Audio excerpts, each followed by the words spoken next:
Rajkot range DIG તરીકેનો charge સંભાળ્યા બાદ નિર્લિપ્ત રાયે અસામાજિક તત્વો અને ગુંડા તત્વોની ઊંઘ હરામ કરી છે. જે અસામાજિક ગેંગ છે, જે ગંભીર ગુનાહિત પ્રવૃત્તિઓને અંજામ આપતી હતી, તે ગેંગો સામે સપાટો બોલાવવામાં આવ્યો છે. ડીઆઈજી નિર્લિપ્ત રાયના તાબામાં આવતા જિલ્લાઓના એસપીઓને આદેશ કરવામાં આવ્યા છે કે તેમના વિસ્તારમાં કોઈ પણ પ્રકારની આવી અસામાજિક પ્રવૃત્તિઓ છે તે સાંખી લેવામાં નહીં આવે. જે લોકોને ખોટી રીતે હેરાન કરતી હોય, રંજાડતી હોય તેવી ગેંગ સામે કાગળિયા તૈયાર કરવામાં આવે, તેમને જેલના સળિયા પાછળ ધકેલવા માટેની તૈયારીઓ ઘડવામાં આવે. તેના જ ભાગરૂપે હવે ગોંડલની કુખ્યાત ઇમલા ગેંગ સામે હવે રાજકોટ ગ્રામ્ય એસપી દ્વારા કડક હાથે કાર્યવાહી કરવામાં આવી છે. ડીઆઈજી નિર્લિપ્ત રાયના આદેશ બાદ હવે ગુનેગારોમાં ફફડાટ ફેલાયો છે અને એક બાદ એક ગેંગ સામે ગુસ્સી ટોક હેઠળ કાર્યવાહી કરવામાં આવી રહી છે. ઇમલા ગેંગની વાત કરીએ તો 23 જેટલા ગંભીર ગુનાઓ છે તે આરોપીઓ સામે નોંધાયેલા છે, જેમાં અલગ અલગ 8 જેટલા આરોપીઓ છે ને આ આરોપીઓમાંથી 6 આરોપીઓને પોલીસે ધરપકડ કરીને તેમને જેલના સળિયા પાછળ ધકેલવાની તજવીજ હાથ ધરી છે ને અલગ અલગ ગંભીર ગુનાઓને આ ઇમલા ગેંગ અંજામ આપતી હોય તેવી વાત પોલીસ તપાસમાં સામે આવી છે.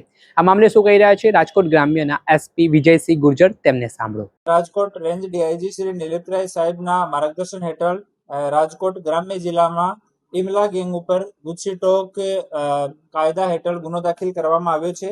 આ ટોળકીના કુલ 23 ગુના 23 જેટલા ગુના રજીસ્ટર્ડ છે અને આ ટોળકીમાં કુલ 8 લોકો છે, એમાંથી 6 લોકોની ધરપકડ કરવામાં આવી છે.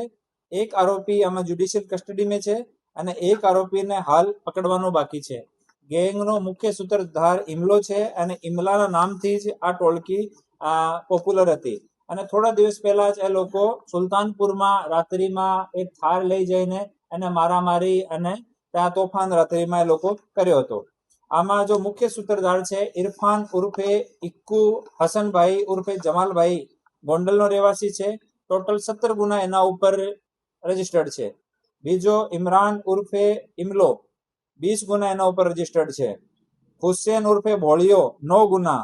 શકીલ ઉપર 2 ગુના. હસન ઇસ્માઇલભાઈ કટારિયા ઉપર 3 ગુના. સરફરાજ ઉર્ફે નોડી, એના ઉપર 2 ગુના.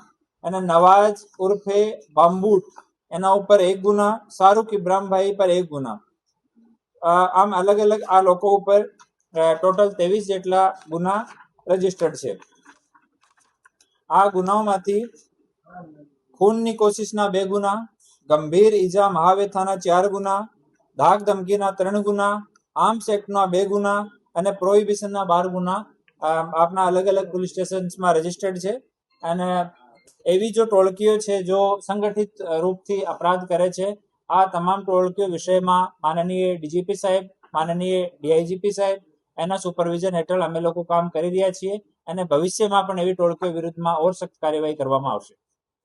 કેટલાક લોકોને ચેતવાનું કર્યું છે, કેટલાક કહી રહ્યા છે કે 1-2 ગુનામાં ગુસ્સી ટોક નથી લાગતી, પરંતુ આમાં 2 ગુના વાળાને પણ ગુસ્સી ટોક લાગી છે, તેને ચેતવાનું કર્યું છે ખરા? જે પણ માણસ જો ગુસ્સી ટોકનો કાયદો છે, જે પણ માણસ સંગઠિત થઈને અને ભય ફેલાશે અને કોઈ પ્રકારનો ગેરકાયદેસર કામ કરશે, એમાં જે પણ કડીથી કડી કાર્યવાહી કાનૂની રૂપથી થઈ શકશે એવો અમે અને અમારી ટીમ પૂરો પ્રયાસ એના માટે